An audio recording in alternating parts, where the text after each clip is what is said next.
कहते थे प्रचारक से नरेंद्र मोदी, प्रचारक से प्रधानमंत्री जी। अब कहते हैं प्रधानमंत्री से धर्मगुरु, आध्यात्म गुरु।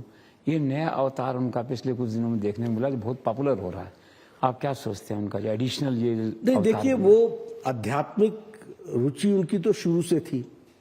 वो तो घर छोड़ करके अध्यात्म के उस यात्रा में बहुत कम लोगों को पता है, और वो बोलते भी अपने से इन विषयों के बारे में कम है।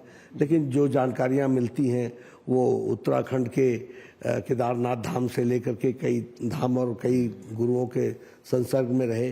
फिर कोई गुरु जी ने उनको ये बताया कि तुम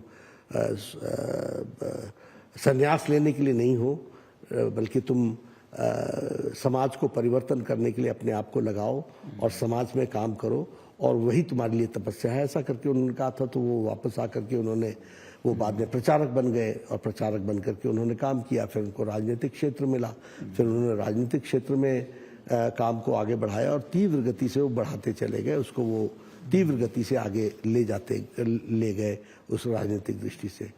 जहाँ तक इसलिए अध्यात्मवाद तो उनमें बसा हुआ है। आज जब वो प्रधानमंत्री प्रधान सेवक के रूप में काम कर रहे हैं, तो निश्चित रूप से जो हमारी जिसको हम कहते हैं सांस्कृतिक राष्ट्रवाद, उस सांस्कृतिक राष्ट्रवाद के पक्ष को भी वो मजबूती से रखने का प्रयास करते हैं।